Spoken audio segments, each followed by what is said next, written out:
Good evening, Rockland, and welcome to the school committee meeting of Monday, November 26th, 2018. First on tonight's agenda is the acceptance of the meeting minutes of November 13th, 2018. Motion approved. We have a motion and a second. All those in favor? That's a vote. Thank you, ladies and gentlemen. Seeing nothing under communication, I know we have a couple of special groups in our audience tonight. Dr. Cron? Yes, we would like to invite the Rockland High School cheerleaders to come up and join us at the podium. Just kind of hoping. We'll clap for you on your way up and on your way down. Come on in. Yeah, try to cram you all in there. Do you have a spokesperson? Come on up, Coach. Someone who's not shy? Who's not shy? Mia. Where's Mia? There's Mia. Excellent. Girl, you can do it. So, excellent. Well, we are so proud of you. Can you tell us about what the last month has been like for you? It's really just been like a journey. Like, it's crazy.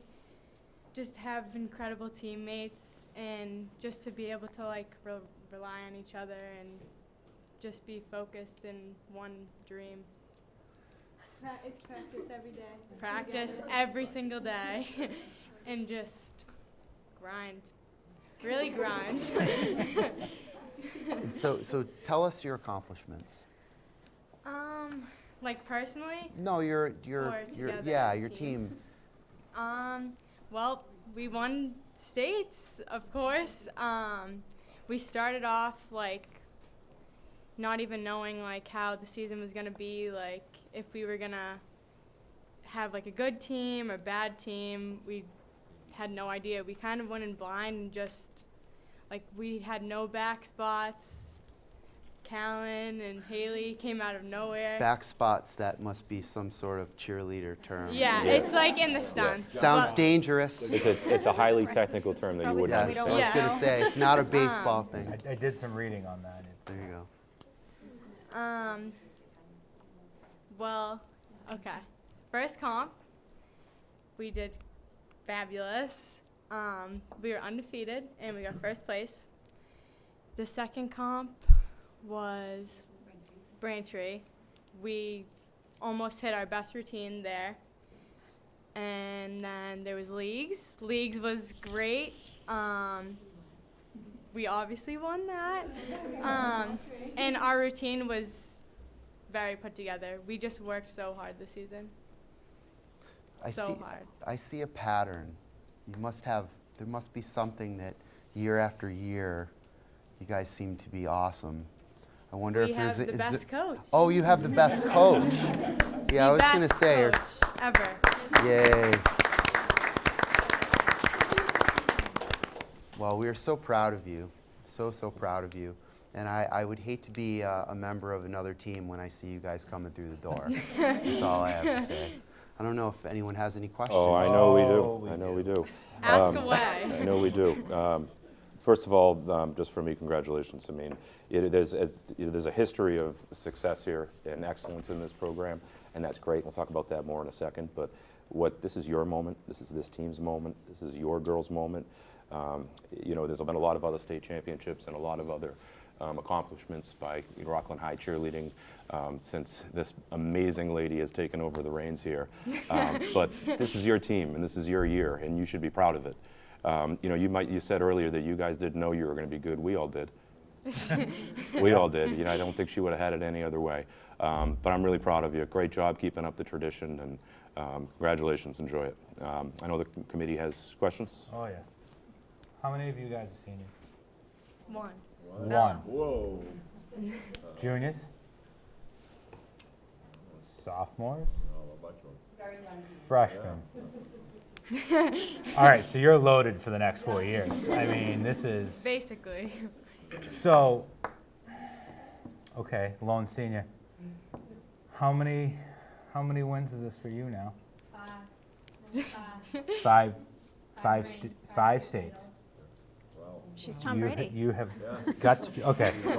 So She's the GOAT. I sit here and I feel pretty great because I was on football teams here that the banners are hanging. in the gym that won 2 state championships. And then I look at you and go, yeah, I accomplished nothing in my athletic career. And then I'm like, well, I was a good coach because I coached coaches' sons when she was still doing youth.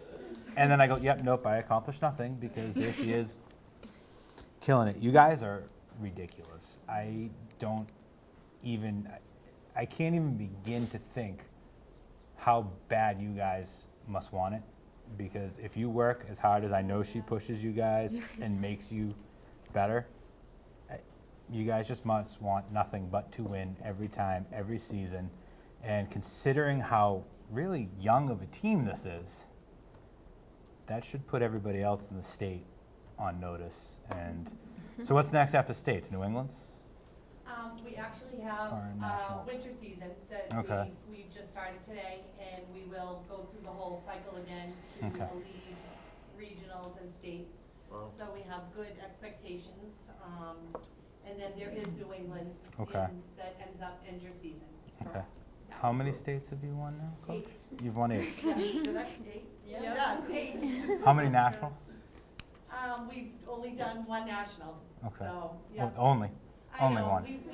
that might be on the agenda, I'm sure nobody wants to hear that, but, in a year or 2, we would maybe look at that again, so, yeah. You guys rock. I don't even, that's, Anything else from anyone else on the Just committee? congratulations, Thank great you. job. Thank you so much. Yeah.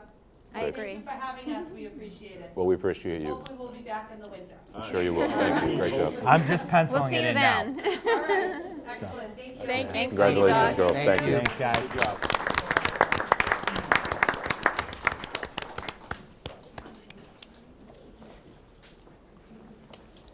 Next up, under audience, we have Ms. Baldessari in the after-school enrichment programs and Mrs. Folsom with the before-school box program. Yes, and I'm going to invite Assistant Superintendent Colleen Forlizzi to the podium. Okay, good evening, Mr. Biggins and committee. For the past few years, we've been trying to build up our before and after school programs, and with the help of Marissa Baldessari, after school daycare director, and Brenda Folsom, our phys ed, health, and other things director, K through 12. There we go. Okay, they've done a wonderful job in offering these programs to our children. Marissa will tell you a little bit about the after school, and Brenda will tell you about the before school program. So thank you so much. Thank you, Colleen. I'm Marissa Baldessari. I'm the director of the before and after school programs at the 3 elementary schools. As of last year, I started running enrichment programs just for my after school students. And this year, Colleen and I worked together to expand that to all of the students in all of the elementary schools. So as of this fall, we were able to offer all of the programs for free for grades 1 through 4 at the 3 elementary schools. We offered art, tech club, we offered Lego robotics, STEAM, yoga, and Legos. For the winter, we're trying to expand more. We've got a lot of pushback to offer as much as we can. So I've offered it to 307 students. That's what I have right now. And I'm trying to expand it to as many as I can for the winter. So as of right now, I have 14 planned to run from January to March. And they've been very successful, so I expect them to stay that way. That's Yeah. great. How are the numbers as far as Great. participation? Yes, I've been running 2 to 3 a day, Monday through Friday. I'm trying to keep it at 3 a day because it becomes a lot, but each program has a capacity, so it probably ends up being close to 30 to 40 kids that it services a day. Excellent. Yes. Great. Very good. Any other questions? Awesome. Great. Great job. Perfect. Keep up the Thank good you work. very much. Before and Thank after school you. programs are awesome. Yeah. Thanks. Thank you. Hi, I'm Brenda Folsom. We started a box program starting November 5th this year with the help of Marilyn Smith, who had saw it at a convention, and Jane Hackett and Colleen had listened to my experiences with the box with my granddaughter, Jordan. She did the box program in Quincy and in Weymouth, and Jane had already also did the box program in Weymouth. BOX stands for Bring Our Kids Success. And I have to say, within the last 3 weeks, it has brought a lot of success. We have about 100 students involved from 7 o'clock to 7:40 in the morning. And it has averaged about 30 children at each school simultaneously doing the same curriculum through the box program. And I brought some friends up here to kind of let you know about the experiences. But let me just first mention about the staff. There are 2 people that are placed at each one of the schools. I'm the filler. My other phys ed teachers are housed, there's only 2 phys ed teachers at the elementary, and we have 3 elementary schools. So as a result, I fill in where they aren't. And then I have a para who's at Eston, who works with Marsha Beatty and myself. We have, and her name is Eileen Carey. And then we have Taryn Muello, who is a adjustment counselor. She's at Jefferson School, and she actually gets to work with Marsha, myself, and Jen Scarpelli. And then Jen Scarpelli's at Memorial Park. And then we have Ashley Pierce, who is a special ed teacher, and Holly Gage, who is the adjustment counselor. So it's been kind of a really unique group of people coming together, and it has just exploded. It's awesome. So I'd like to have Ronan and Gavin come on up, and Owen. Maddie and Kaylee, if you want. Maddie, you can come up. These guys are actually at Jefferson. And I have to say, it has been wonderful. I mean, they have, why don't we get kind of like in front here so you can see. Yeah, don't hide. You can hear them. We can hear them. So, anyway, what do you want to tell them? Anything? That I think box is one of my favorite things to do before school because I like doing physical things besides sitting on the couch. And studies show if kids work out in the morning and do physical activities, their brain is more regular. That is correct. I like box because it's pretty good to run around, jump in the morning. Yeah. Yeah. I like box because it keeps me from sitting on the couch like that and stuff. So I'm more focused on box. That's great. You feel like running around and being active in the morning helps you focus in class and be ready for school at the beginning of the day more? Great. Has any of the teachers experienced that from any of the kids that are participating in the program? Have they noticed? I haven't got any, it's only been really since November 5th, so I really haven't got any backup, but I'd be very interested to hear some response. Maddie, what do you like about it? I like that we can do push-ups, and when we do push-ups, when we come back up, we jump up on our feet. Wow. I think those are called burpees. Yeah. Yeah. It just keeps me out of bed and ready to go and learn from school. I just like it because It gets you going in the morning, doesn't it? Yeah. Yeah. Now, can you guys tell us some of the things that you do when you're in box? I heard you say you did push-ups. What are some of the other activities that you do? sometimes we do relay races, and we usually do relay races, and then we'll do like a fun game that involves physical and like sharks and minnows or something.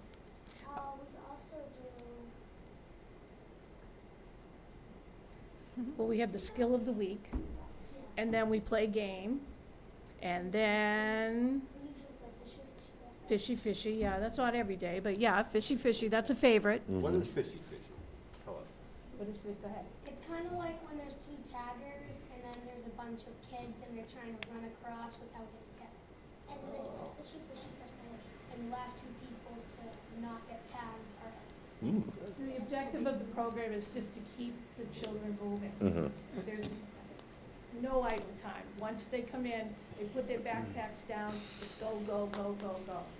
And it starts pretty early for kids in the morning, right? 7 o'clock? It does. So I think it's it's commendable for the families and the parents too that are getting up I early in the totally morning agree. and I helping am the just kids so get there and excited. get them there because they're not getting on the bus to get there. Parents are driving them there that early in the morning. And So I think that's some pretty of the great. parents have said it's just been wonderful because the kids get up, they get ready, and Mhm. they're ready to be out the door. Get up. So Mhm. it's just, there's no battle. How many students do you have? We have a total of 100 students signed up. Oh, good. We average about 30 per building, Okay. That's good. and the attendance has been very, very good. We start up again on Wednesday, and we go till December 14th, then we're gonna start a new session, which anyone who wants to opt out, they can opt out. This is a free program, but it is hard in the morning to try to get everybody to where they need to go. Mhm. But I really appreciate the parents helping with that. Do they get breakfast there too? Or do they get They it can before? get breakfast. There's, a lot of them have already had breakfast, but if they did have to have breakfast, they just go get their breakfast right after Oh, good. and dive right into class. Excellent. Thanks. And you keep everybody else awake in class, right? That's good. Yeah. Any other questions from the committee? I think it's, do you guys find yourself that you're more awake, but at the same time, you're not as, we'll call it, you're shaking out the sillies in the morning? Yes. Like, whereas maybe you'd probably walk into class normally at 7:40 and you're all over the place, now you're ready? They're pretty rosy cheeked when they leave. I'm more focused. Yeah. We should have the Gavin coming in. After box program. See his face when he said that? Tired of goofing around. Well, two of these kids happen to live in my home, and I can tell you that in our experience has been great. I mean, they get up out of bed, they're excited in the morning to get to school. Not that they're not all the time, but they're especially excited on the morning for box. And just from our perception, it seems like it's making a big difference for them. And really excited about it. It's great. Good job, guys. Thank you guys all for coming tonight. Thanks for The kids have coming. been Thank you. wonderful. It's been great. That's awesome. Thank you so much. Now, I have one more question. You all have your homework done, right? Before you came in? Yeah, okay. That's what- Sometimes when I get out, I just have a seat on the bench. Oh, okay. Attaboy. Homework first, right? Great job. All right, thank you very much. Great job. Thanks for Just a coming. quick- Some pictures if you want to see the in action. Please, absolutely. Here, guys, you did a great job. You might recognize some of these people. Oh yeah, I see it. Oh, I see, no, that's not that one. These are all different schools, and that's the uniqueness of the whole thing, is that at 7 o'clock, all the schools have started the same program. So, Good. it's Aston School there, I believe that's Memorial Park. That's Memorial Memorial. Park, yeah. Ta-da. It's our Kids of the Week. Each week we pick a Raymond. child to be the Kid of the Week. And that's as far as we got, so I hope it continues. It's been wonderful. And it's been nice for me because I was at the elementary for many years, so now I get to go back down and have fun in the morning too. Good to have you. Good. Well, I hope it comes back too. Mrs. Ferlizzi and Ms. Hackett, thank you for seeing this out there and bringing this to our schools and our kids. Hopefully, it will keep coming back, and hopefully, it will get bigger and better in the future. Thank you, boys and girls. I just want to say a big thank you to Marissa and Brenda. They've taken both of these programs and just ran with them. As you heard from the enrollment, there's over 500 kids involved in both these programs, and it's only going to get better, and they're all free programs, so it's out there for all of you. So thank Great you. job by Awesome. everybody. Thank you Really, so much. thank you. Thank you. Good to have you. And listen, I know at least one of the moms in this group runs a pretty tight ship, and these kids have a bedtime. So guys, don't feel as though you have to stick around here. Don't have to listen to this boring rest of the meeting. You're welcome to head home and Get your homework done. get the rest of that homework done. Exactly. Be good for your mother, boys. All right. Next up on tonight's agenda is our superintendent's report. Dr. Cron. Thank you. I will be brief. We will be presenting at the Board of Selectmen on Tuesday, December 4th at 7 p.m. Just going to provide the Board of Selectmen and the town with an overview, sort of a state of the schools, and we'll also be reporting some test scores and just giving them a general thank you for your support and letting them know how their tax dollars are being spent. So again, that will be on Tuesday, December 4th at 7 p.m. And I'd also like to congratulate Coach Nick LaCory and his staff and the entire Rockland High School football team for the way they approached their season. They lost their first 5 games, and then they went on to win their final 6. Mm-hmm. And I think it's extraordinary, and it really shows real Bulldog spirit, and I'm just very, very proud of all of them. And that's all I have. Outstanding. Good.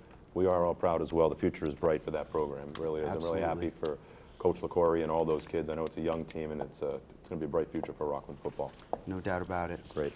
Thank you, Dr. Cron. Next up, item 5 on tonight's agenda is our monthly reports. We have financial reports for October. We'll be entertaining 5 motions for the school department, the high school student activities, the middle school student activities, cafeteria, and daycare. 5 motions. 5 seconds. All those in favor? Aye. That is a vote. Thank Thank you. you That's good. very, very much. Next up on tonight's agenda, we have monthly reports for the month of October, and we have 18 reports that we'll be looking for 18 motions to approve, including art, athletic, computer technology, daycare, deans, English 5 to 8, English 9 to 12, family consumer science, math 5 to 8, math 9 to 12, music, physical education, radio, TV, science, social studies, special education, middle school, and foreign language. 18 motions? 18 seconds. We have 18 motions and 18 seconds. All those in favor? That is a vote. Thank you.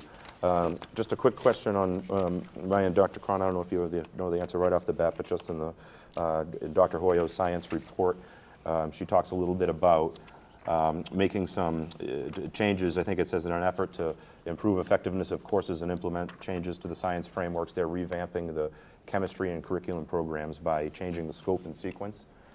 Any idea, just kind of specifically what that's I don't know referring to? specifically what they're moving around, but I would assume it has something to do with testing schedule. But I don't know. Does Dr. Harrison happen to know?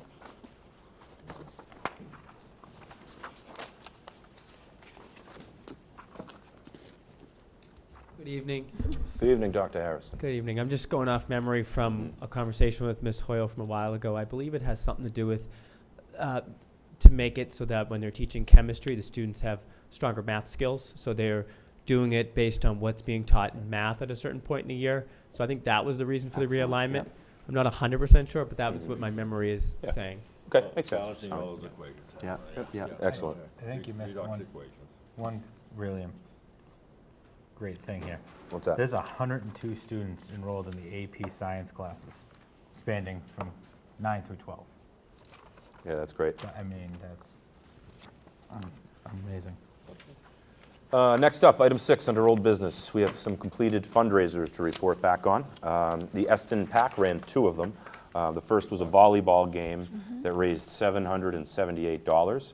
The second is the Name the Circle raffle, which raised an astounding $6,146.36. Name That Circle refers to a fundraiser, an awesome fundraiser they do, where they name the street that enters the Eston school. I believe it's currently Trevor Guilfoyle Way, is that right? And one lucky... Kylie Conover Way. Kylie Conover was I the don't know if victor. it's a way or a court. Does she get to choose? Yes, I think. she Excellent, excellent. Well, what a cool fundraiser, and it's great that it raised as much money as it did. Great job. Class of 2020 had a Chipotle fundraiser that raised $103. The sophomore class had a 50-50 raffle that raised $167. The girls' soccer program had a meat raffle that raised $1,050. And the Harvard Model Congress had a Chipotle fundraiser that raised $211.31. Great job to all. Next up, item 7 under new business. The most anticipated item of tonight's agenda is our 2018 MCAS results. Dr. Cron. Thank you. I'm going to invite members of the senior administrative team to the podium.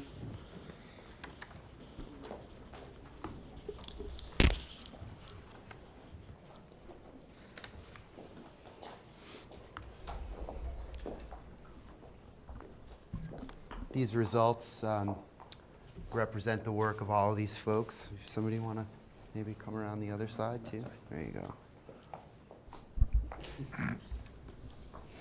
Thank you. Okay, so we're going to present MCAS results, but I'm also going to present some other data at the end of the presentation. I guess first of all, it's important for everyone to remember that the MCAS exam is one exam. It's just one piece of data that we use to measure our success among many. The 2018 MCAS was a different exam than we'd experienced in the past. So just a little bit of background. Last year, grades 4 through 8 were tested on the computer, and only grade 3 did the paper for the new exam. MCAS 2.0 is the new exam, and it's given in English language arts and mathematics. The new test has different types of items, more rigorous items, English language arts essays, and achievement levels are rated as exceeds, meets, partially meets, or not meeting. The legacy MCAS is what we're calling the older MCAS, and that is still given in grades 5, 8, and 9 in science. And the achievement levels for the legacy MCAS are advanced, proficient, needs improvement, and warning. There are some accountability system changes. We used to level the districts. Now we set targets based on our previous year's scores. And we have a lowest performing student subgroup, our lowest 20%, and we target those students for improvement. And the system still compares to itself, and we compare to others. There's no more PPI and no more levels. So what is MCAS 2.0? It's an updated version of the nearly 20-year-old MCAS assessment. It focuses on critical thinking, application of knowledge, and the ability to make connections. It's designed to be given on a computer. This is important. It's based on the PARCC test, and it's first given in the spring of 2017, and it will eventually replace all older tests. What's different? It's designed to be given on a computer, which if you really step back and think about it, we have third graders now being assessed on the computer. And I like to bring up this example. I took typing class when I was a senior in high school, and that was when people took typing class. Well, if I had been given an exam when I was in third grade on the computer, I think I would have done miserably. So times are changing. There's writing in response to text in every grade, technology-enhanced items, multi-part questions, items designed to measure above the bar. So the sense is that this MCAS exam is a little less aimed at a floor, so to speak, and a little more aimed at pushing students. Built-in accessibility features and accommodations. It's still an untimed exam, and it focuses on the Mass State frameworks. Now, a lot of the information that I'm giving you, I don't expect everyone to receive, but what we're really creating here is sort of a public document. And I've already posted this presentation on the website, and it's available. So if anyone wants to go back and review any of this information, it's all available to you. But please don't think that we expect you to memorize or get all of this. So I'm moving quite quickly. This is the way we rated the legacy MCAS in the past. We had advanced, proficient, needs improvement, and warning. And the new system has exceeding, meeting, partially, and not meeting expectations. The state what do they look at for accountability indicators? Achievement, first of all, ELA, math, and science. Student growth, so we're looking at where a student began and where they ended. ELA growth, math growth, and attendance. So chronic absenteeism, this is a really big deal to us this year. Any student who's missed more than 10% of their days, so it ends up being 18 days in a school year, that hurts our ratings with the state. So I will remind and ask throughout this presentation that not only on testing days is attendance at school important, but every day.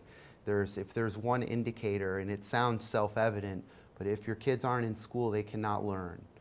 So anything that you can do to get your children to school on time and regularly is critically important. School accountability determinations. We have a target for each indicator. We get points based on how close to those targets or if we exceed those targets. and these points are combined to determine our progress toward our targets. All students, lowest performing students.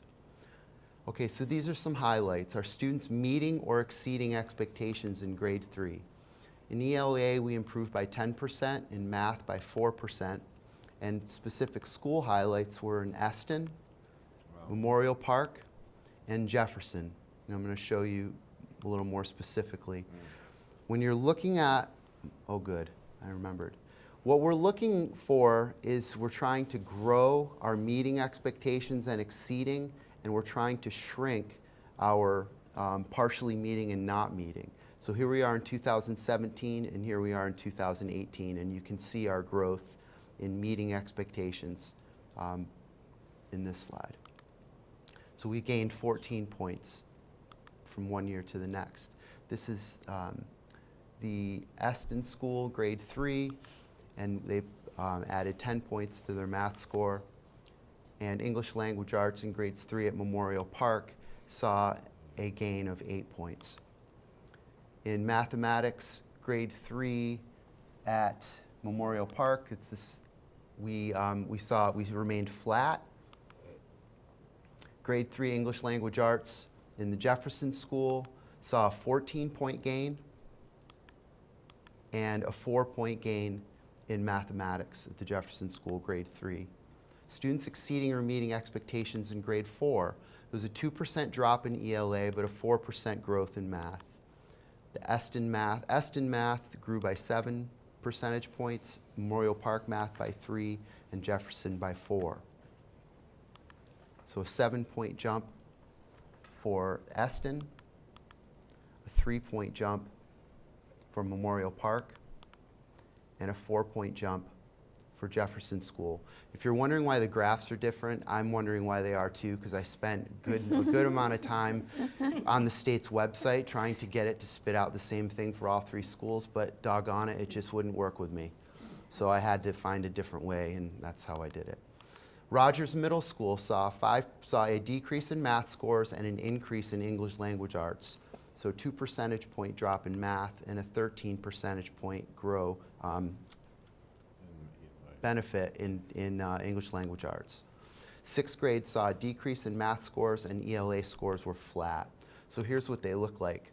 We saw a slight decrease in grade 5 math scores, and we saw a 13 percentage point jump in English Language Arts scores in grade 5. Mathematics in grade 6 saw a decrease and a slight decrease in English Language Arts. Grade 7, math was up 6%. English Language Arts remained flat. Mathematics, we saw a 6% jump in grade 7. We remained flat, but I will point out it's important to note that we now have 9% of our students in exceeding, where the previous year we had 0. So I would call that a gain. Students in grade 8 improved in both math and English Language Arts. Math scores were up 7%, English Language Arts were up 18%. So 7 percentage points for grade 8 math and 18 percentage points for English Language Arts. That's extraordinary. Science MCAS is given at grades 5, 8, and 10. All grades showed improvement over the previous year. Grade 5 saw a 3% jump, grade 8 a 7% jump, and grade 10 an 8% jump. So this is our grade 5 scores. We're seeing a trend line. Well, yeah, I put the trend line in. What we're looking for are trend lines. We want to see our advanced growing. And you can see from 2016 to 2018, we see a steady increase in those scores. And in grade 8, we see a similar trend line with our advanced and with our proficient scores in science, a 7-point jump from last year to this year. High school biology, we saw an 8 percentage point jump this past school year, and their trend lines are very, very positive. They've worked very hard at the high school, I know, to bring these scores up, and they should be congratulated. High school in math, English, and language arts, In math, there was a 2% increase in the number of students achieving proficient and advanced, and the number of students increasing at the advanced level was by 3%. So a slight decrease in MCAS scores in ELA, but again, their scores are so high that it's misleading. There's a glass ceiling effect, and I'll show you, it's easier to see when you're looking here at the slide. So you've already got your students, you've got the majority of your students, the vast majority of your students achieving at advanced and proficient. So we had a jump in our advanced numbers and a slight decrease in our proficient numbers, but that's the kind of trend line you want to see. ELA in grade 10, we have 92% of our students achieving at the advanced and proficient levels, and again, very, very positive trend lines. Even though we mathematically show a decrease of 3, I still call it a win when your advanced outpaces your proficient. Some highlights from across the district. These are extraordinary outcomes by individual schools. Eston, in their English language arts, gained 14 points from one year to the next, and 10 points in mathematics. That's extraordinary, as teachers and the entire school should be commended. Jefferson School was recognized by the state as one of 52 schools from across the Commonwealth for their outstanding growth. Growth percentages are, what they do is they take schools and they say, this entire group of schools are similar. So schools that are similar to the Jefferson School, and then they set targets for those schools. And what you see here is our growth. This was our growth rate at the highest end in the spring of 2017, and then you can see what they've accomplished as far as their rate of growth from last year's exams. Their growth in mathematics was even more profound. Here you can see the growth from 2017 to 2018. And again, the Jefferson School was recognized by the state for their outstanding level of growth. Memorial Park Math also experienced substantial growth from 2017 to 2018. And here's what we're looking for, is to try to have as highest growth as possible. Achievement at the middle school in English language arts was also very, very strong this year. So another highlight, they gained 13 points, 13 percentage points of the number of students that were meeting or exceeding expectations. Growth in grade 5 was also exceptionally strong. This is across the entire grade. And if you see the growth trends, here we are in 2018. They had an extraordinary year last year for growth. Growth in grade 7 was also very, very strong. And growth in grade 8 was also very strong. Achievement in high school biology, I think, is worth highlighting as well. This is an area that they've worked at very hard. Gained 8 percentage points. I'm also jumping off, I'm going to jump away from MCAS for a second and just point out PSAT and SAT data. What you'll find is that very high performing districts don't talk a whole lot about MCAS. But they do talk a lot about PSATs and SATs and AP participation and AP scores. I put these scores up with all of these folks behind you because without kindergarten and 3rd grade and 5th grade, there is no high school. So I think every person here owns a piece of these results, and they should be very, very proud. There's a steady growth. I remember when I came as principal, one of the first things I asked was for the school committee to support us giving the PSATs to all sophomores and juniors every single year. And the school committee voted to support that, and it's something that has continued. And I just want to show you that the schools are taking that data and they're using it, and there's consistent growth. And now we have the class of 2020 coming in at a very good starting point, but the growth has been consistent. Also, special congratulations again to John Ellard III, who qualified as a national merit in the National Merit Scholarship Program. He scored as one of the highest 50,000 highest scoring participants out of 1.6 million test takers. So he is absorbing everything that is happening at Rockland High School, and we're very, very proud of him.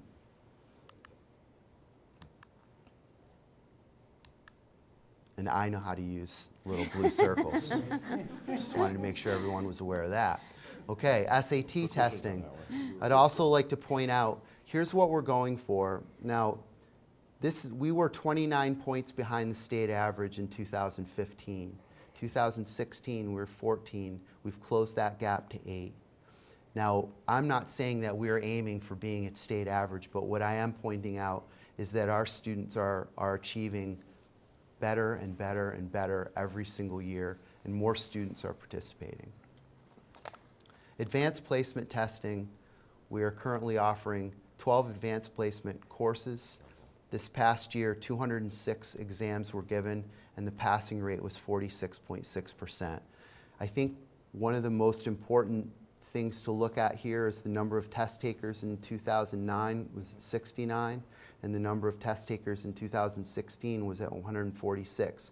We dipped down a little bit last year. That's primarily enrollment, but Dr. Harrison tells me that we're due for a bumper crop next year. So I think those numbers will continue to go up. But these pass rates are important, but I'm really most interested in the students that we have participating in advanced placement, because I think simply by participating, you're exposed to rigor of college courses, and our students are better prepared for college. So next steps, we're going to continue the positive momentum that we've built in the district and our alignment with the strategic plan. We've hired and created a new position, Assistant Superintendent for Curriculum and Instruction, and we feel that that is already paying dividends. Our math coach, we're very excited about the work that he's been doing in the elementary schools. We plan to focus intensely on grade 4 English Language Arts. We have a new elementary reading and writing program, and so we're expecting gains from those programs. And anecdotally, the teachers are telling us that our students are more prepared as they come up. Grade 5 and 6 math, we want to focus on that as well. So this year we're reviewing our curriculum and intend to make some changes for next year. That was going to be a question of mine. A lot of the data that you showed is remarkable, first of all, in the progress and growth that's been going on. Particularly, at the elementary level, you can see, I think it's pretty steady with math in the 4th grade. And then in the 5th grade, it seems to hit a little bit of a trouble. Yeah. And I'm wondering if that is kids being kids. Is that middle school, going into a middle school spot? Or, what is that? Well, I'll tell you, the scores from grade to grade can be deceiving, and I'll tell you why. When you looked at the high school scores, you probably said, oh my goodness, look at all those advanced and proficient, as compared to what we were looking at for elementary. Well, if you look at state average, those numbers bump up for high school. So the state average, there are more students in advanced and proficient. A similar dynamic happens in 5th and 6th grade. It's a different test, so the state averages will rise and fall based on the grade. But we definitely have work to do. Yeah. So we're going to look at, again, at the curriculum. We do that every year. We're going to do it again. I kind of feel like these scores are a little bit of a blip. We've done better in years before this. I also will say that we had Laura Tilton came in, Colleen for Lizzie had her come in, and she reviewed our data with us. And relatively speaking, as far as numbers of other middle schools, she said we were in good shape this year as far as the tests. So Good. Are they the best numbers that we've seen or we want to see? No, but I put faith in the growth that we're showing, and I put faith in the teachers and the kids, and I think we're totally moving in the right direction. Excellent. Ms. Excellent. Swan and I are working very hard on getting the 4th to 5th grade alignment, vertical alignment in place, and that's something we're working on as we speak. And I imagine the math coach being in place would be really beneficial Huge. for the whole district across the board. Yeah. I know I've spoken with both of them about the gap between the 4th and 5th. I've seen it as a parent, and I know you both are interested in it and working on it, so I think that will. ELA also. Right. It's exciting. There's low-hanging fruit. There's things that we're discovering now that we have personnel in place. We have a math coach who's in every classroom, and we have Colleen who's connecting the principals. What we're finding is just small things that we can do differently. Tweaking, yeah. I think that the strategic plan was just a great initiative, I think, for our district and really putting us in the right direction. And the really great part about trackable data is that the strategic plan sort of sets our goals forward in a big picture sense. And along the way, we've sort of been able to see sort of where that progress is being made. And you can see there's a lot of progress being made across the board. I mean, it's really fantastic. And, you know, I know folks complain about standardized testing and they complain about taking the MCAS. But it really is a great tool for us to look inward at what we're doing great and look at other things to see what we can tweak, you know, in the small picture day-to-day stuff. So clearly things going in the right direction. We do, that's the live document, we do look at the strategic Yeah. plan and say, how will we? Sure, how will yeah. we happen with it? Right.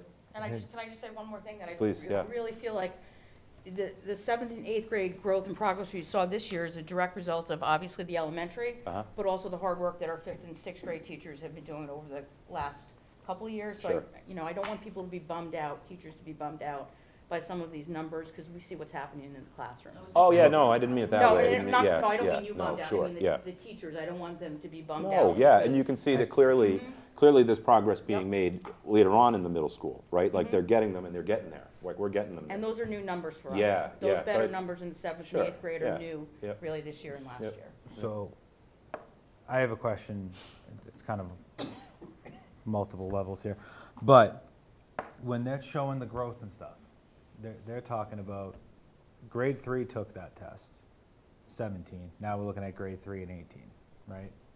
It's all measurable data. Teachers don't change, your students are changing and moving up. So has anybody figured out a way to track what that 3rd grader from 17 is doing as a 4th grader, doing as a 5th grader? That is the growth. That's growth. Yeah. That is the growth That they're is the talking growth. about in that? To themselves. Okay. So it's student A's growth from 3rd grade to 5th grade is what we're tracking and talking And in the about? elementary school, we just look from 3rd to 4th. Okay. That's all we have. I just wanted to make sure that was Yeah. clear, because otherwise I didn't mean to distract you, Alan. No, There's no, a no, lot no. more to Believe go. me, Sorry I'm about that. sorry. not at all.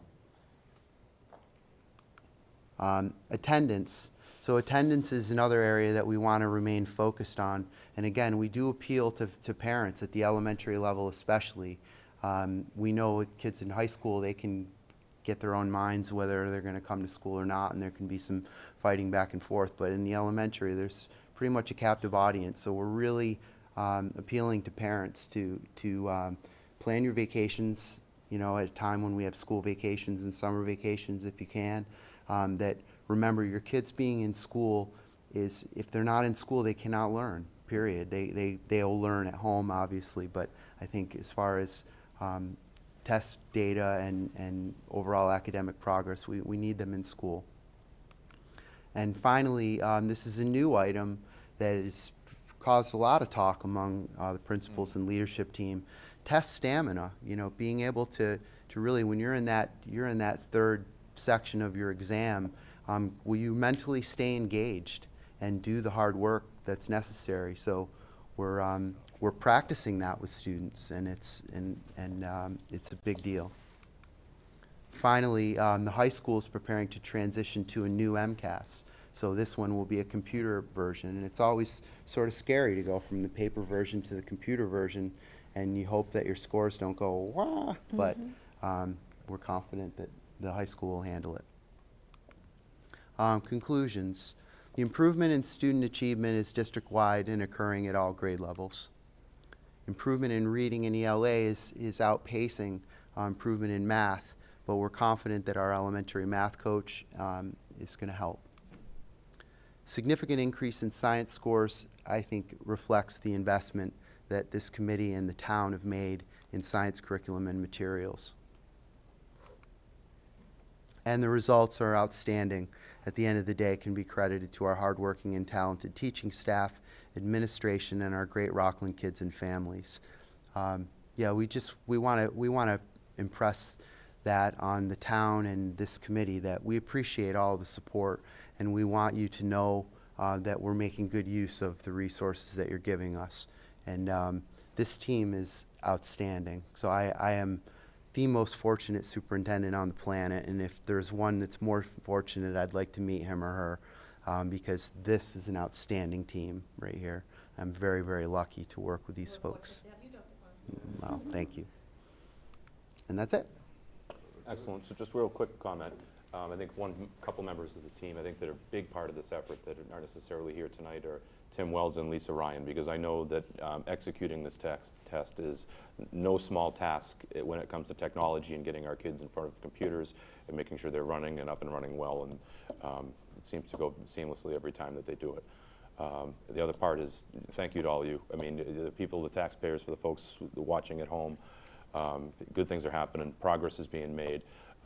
You got a great team here. I mean, really. A little bit ago, we had the cheerleaders up here, and we commented that we wanted to clap for them coming up for the accomplishment that they made. And you know what? There's been a lot of accomplishments that's been made here in the last year. So, good job. I agree. Great job. Thank you. Yes. Talking about the testing, moving it to the computers and stuff like that, do you really have enough resources for that? Well, fortunately, again, the support of the town, Yeah. you know, each year the town has set aside $100,000. And I do know that this year alone, we've expanded the number of Chromebooks. So yes, we're ready. We're ready. But again, you pointing out Tim Wells and Lisa Ryan and their work, and also Chris Howe, they've done an outstanding job. And not just buying the materials and getting them in people's hands, but keeping them maintained and updated is no small feat. And I know Chris Howe, he probably saves us, you know, $200-300 a week just by the fact that he's able to fix a screen instead of just replacing a device. So we really appreciate their efforts. How about stressing the network? I mean, you start putting all those computers on a network. That's right. I mean, That's something else like- that yeah. Mr. Wells has been on top of all along. I just noticed, you know, we had to purchase two new firewalls, $10,000. So technology is expensive. It's very expensive. But we pretty much have a device for every student in the district at this point. Okay. So we're doing very well there. Have you asked them everybody to sign in at the same time? Well, no, I probably see That's some the- smoke come out of the top of the middle school if that happened. But it is a question I just asked Mr. Wells last week, you know, about how are we doing with infrastructure, and he said we're in good shape. Do we think the 3rd and 4th graders are going to have enough practice time? Well, Being that they are now. why don't I let you guys answer? You know better They than are I now do. taking it on the computers, where the 4th graders who were 3rd graders last year did it on paper. So we're going to have 2 groups of elementary kids on computers. So we stagger the testing days so that at the elementary level, all the 3rd graders will take the test at the same time. Right, but I mean, are they going to be They share prepped Chromebook. enough on a computer they to share take this? Chromebook. Because, They're doing coding now. In Yeah, third I was grade. gonna say. Our STEAM teachers are wonderful. Right. right, They're but there's a on computers difference all the time. between coding and sitting in front of a computer taking a test when you have 3 different windows to navigate on that test. Right. So that's my concern. No, We they're have work- 3rd and they're 4th working on graders, that. and some of them have never seen a computer other than the maybe 50 minutes they get it in school that So day, at Memorial so. Park, the 3rd grade and the 4th grade teachers have partners, so the 3rd grade teacher across the hall partners with the 4th grade teacher, and they share a Chromebook card. So the students have access to those Chromebook cards, and they negotiate that amongst themselves so that they know if they have something they're working on, a writing assignment or a reading assignment that they're using the computers, the other class will use them for that amount of time. But that's how we balance that out. And then there's another additional Chromebook card over in the 1st and 2nd grade Okay. area. And is there practice As far as tests test that they take taking, for our MCAS? math coach is working. We have a Galileo test that we Mm. give students randomly throughout, well, not randomly, 3 times a year in math. And our math coach is working on creating an assessment of what children have learned. Mhm. We'll give it like in February, March-ish. And he'll work on a test with all those advanced, with Lisa Ryan, all those advanced features that they'll see on MCAS. So they'll be prepared with Okay. from the Galileo. Because, I mean, I'm not worried about a high school kid. By the time, you know, Jasmine was a sophomore, she can handle a computer. An 8-year-old, different Mrs. story, Ryan's so. also been working with Mrs. McKinnon and taking stories and putting them onto the computer so that the students will be able to navigate 2 screens Mhm. and be able to answer questions that are very MCAS-like. Perfect. So we're building all of those things. Okay. But we're only in year 2 of having this new version of MCAS. Right. It's new to us too, because we went to Park, so that we were ahead of the game, because everyone else stayed and took the old MCAS. So we've always been looking ahead, so now we're building our own so that we will be able to practice and for the kids to be on it. But our kids are very savvy. It's very interesting how well they come in with computer skills. Yeah. It's just them learning the trackpad and moving the devices, but they know how to switch screens very But you're- quickly. but you're- Second graders writing on the computer as well, so second, third, Good. but they're all. Yeah, I mean, I know it's one thing to have to take a test by paper. When you jump to that computer, if you're not, Right. you know. Your point is a good one, because there is a lot of talk amongst administrators around across the state that the computer-based test widens the gap among socioeconomic subgroups, because It does. students who come from more doubt. affluent homes have more access to technology at home, and sometimes schools that don't have as much socioeconomically at home, they don't do as well on computer-based tests because they don't have those resources that supplement at home. So it's something that administrators talk about a lot, because it's a concern where the Department of Ed has said we want to narrow the achievement gaps among socioeconomic subgroups, but the technology piece has only And they're created not a hurdle. standing there with a checkbook to help out. Right. Right. What if you have, you ever observed a student there with issues with using a computer, and do we have a remediation program to help us along? We can also opt out for a student to take a paper test if that was Right. an accommodation that they needed. Yeah, that's fine, except that, sooner or later, they're gonna be caught up with that. You know what I mean? It's just that, okay, we'll opt out this year, but let's opt out, they're missing that. I think what we're seeing now is, whereas classrooms used to be, you'd have the teacher in a third grade class giving a lesson, Right. and then the kids working at their desks or maybe working in pairs. What you see now are kids going to the laptop cart and pulling down their laptop and doing work in groups. So I think your point and also Mr. Garofalo's point is valid. The kids are taking these tests on these computers. How much time are they spending with them, and how familiar can we really get them in their hands enough? And one of the first things that Ms. Forlizzi has told me is, about the middle school. The one thing to keep in mind about the middle school, they give an exam each of the 4 years in the middle school. Each of the 4 years. At the elementary, we have, K all the way to 4, and you're only giving 2 exams. At the high school, you have 4 grades, and you're only giving really 1 year of exams, give or take. So each grade level has different challenges, but getting technology in the kids' hands is a challenge, and something that we're not a one-to-one district. The kids aren't taking them home, but we're very close to that, and it's something that we're talking about. I think it's important to remember the point, I guess, about the socioeconomic differences between different towns and how that might reflect the scores in districts. You mentioned it earlier, Dr. Cron. The Rockland taxpayers have paid to support technology in our schools. The technology is in our schools. The students in our schools are in front of that technology, and they're being taught it very, very well. So I don't know that there's a whole lot more we can do with what we got as far as the great things that we're doing with technology in the schools. We can't control what's going on at home or what people do have at home. We can only do the best with what we got here. And to my observation, that is absolutely happening. To the results that you're seeing on the screen that we saw here tonight, progress is being made all the time. The Chromebooks that we've got, the technology that's being taught in the classrooms, it's being utilized and utilized well. And we got to thank the town of Rockland for supporting that, and for this team right here for utilizing it and capitalizing on it well.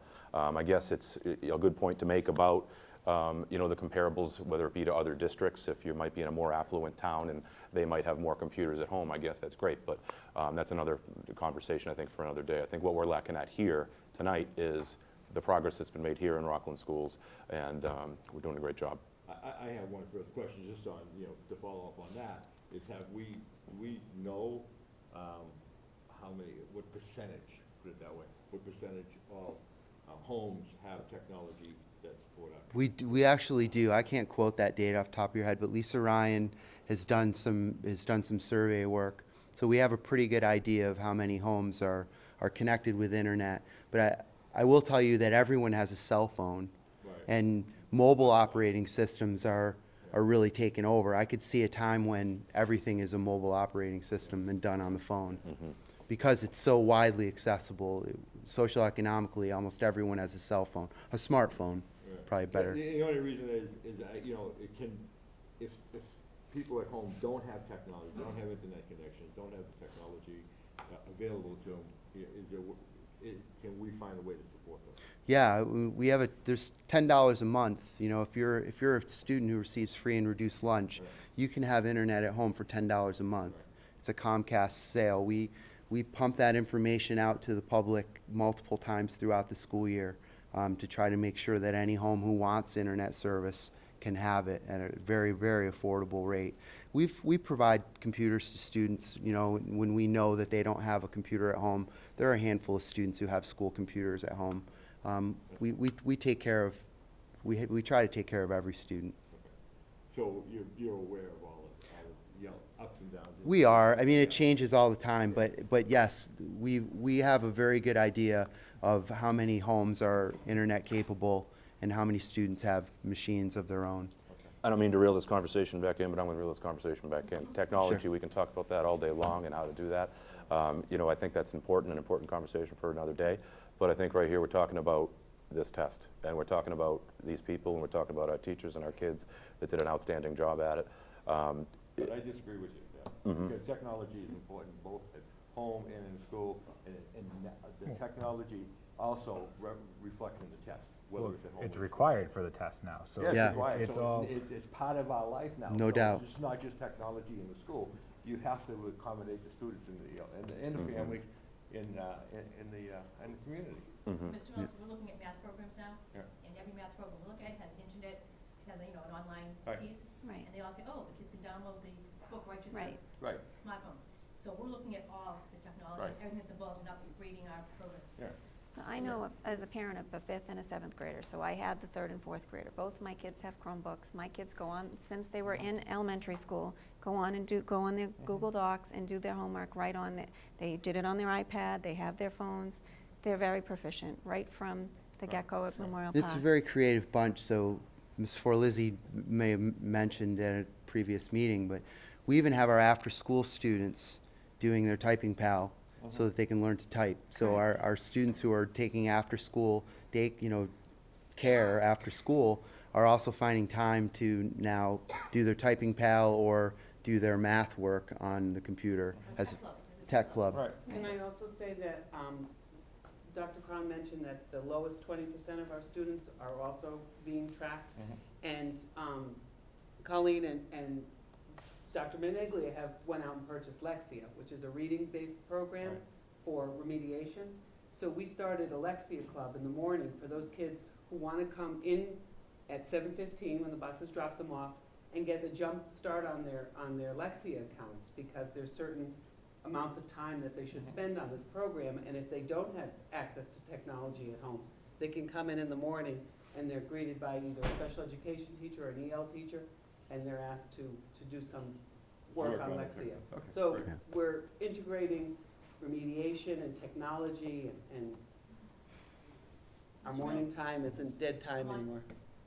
Roger that. Yeah. Thank you very much. Thank you Thank very you much. all. Great job, really. Thank Thank you. you, all of you, thank you. Next up on tonight's agenda, under item 7, letter B, we have a home education request. Dr. Cron, do you have any thoughts or recommendation on it? It's a little sparse, but Timing is. I recommend, I believe the student was at South Shore Voc, and that's just not working out, so they're Oh, okay. asking to homeschool. Motion approved. So, sorry. Do we have a Were second? they homeschooled this whole time before? No, Or they've been at South Shore Voc, But and so they're Prior to that? where were they transitioning out. before that? The middle school? I believe they were with us, yes. Okay, Try not to say their name. I know. I Try would not to ask I would specific ask Ms. questions, Bond, but but it was sparse. yeah, Okay. it is sparse. We've had issues with that That's stuff right. before. Yeah, And, homeschooling is. Yeah, and I think we've had a recommendation package that we could give to. Yep. Well, they were given all of our paperwork, and this is what they turned in. Okay. You recommending approval? I'm recommending approval. Okay. Do we have a motion? And do we have a second?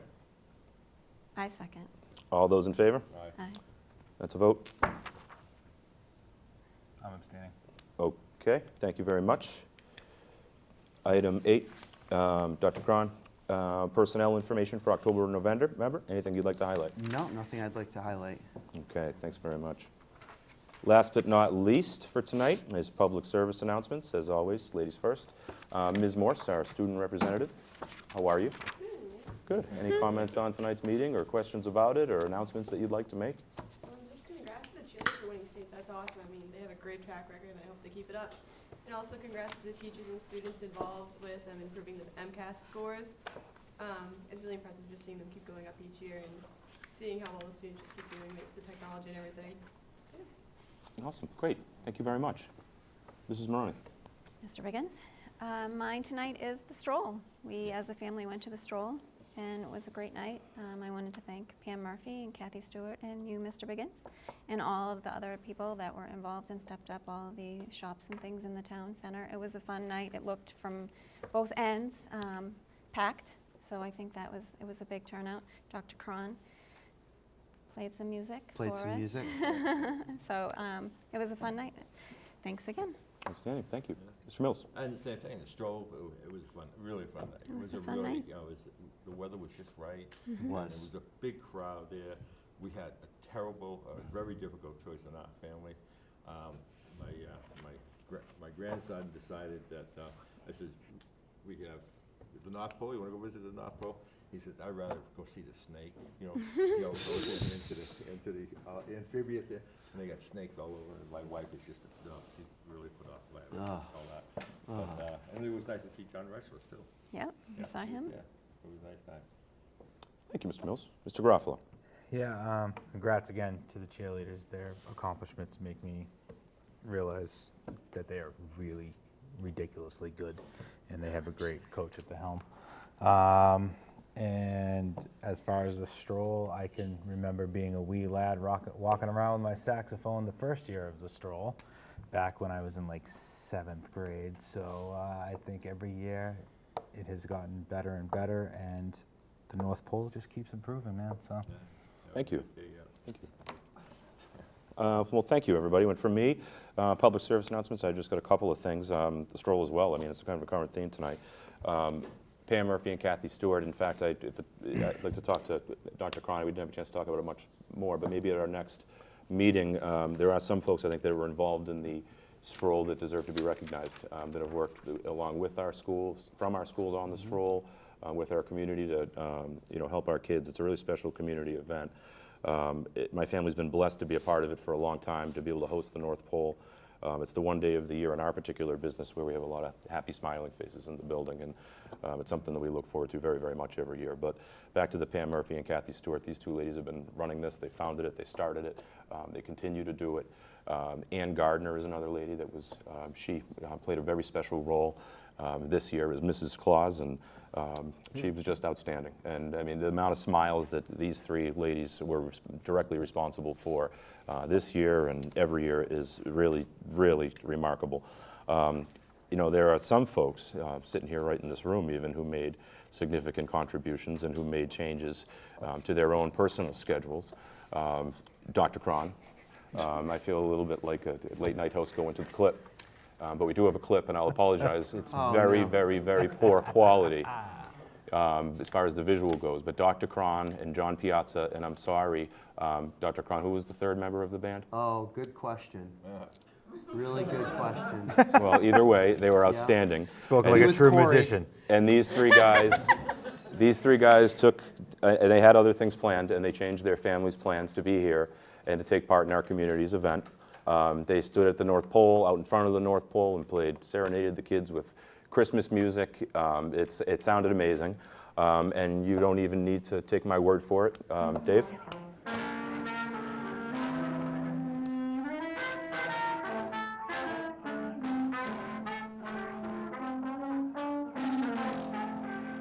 So as you can see, the quality is pretty bad, so thanks, Dave. But either way, I just wanted to take a minute to recognize Dr. Cron and to recognize John Piazza. They really represented our schools really, really well, as did our school's choir, as did our band, as did our, all kinds of folks from Rockland Public Schools. But I wanted to thank you for being a part of it. It was a great night. And then just on from the stroll, on another thing, I wanted to lend some personal congratulations to our high school assistant principal, Mrs. Paulding. Mrs. Paulding had, just a week ago Friday, a really, really special family event that I think was really a special community event too. On National Adoption Day, Kathy became a mom to a student that's right here in our district, a wonderful, wonderful, wonderful kid. I couldn't feel more happy for this young man. I couldn't feel more happy for Kathy. It really is a miracle. It shows the miracle of adoption. It shows that dreams can come true for little kids and for moms alike. And I, for one, am really, really, really happy for Mrs. Paulding and for Tommy. And I'd like to wish them both the congratulations from my family. So with that, last but not least, we'd entertain a motion to adjourn. Motion to adjourn. Do we have a second? Second. All those in favor? Thank you very much. Thank you, ladies and gentlemen. Have a good night and a very happy Christmas. Thanks so much. Thank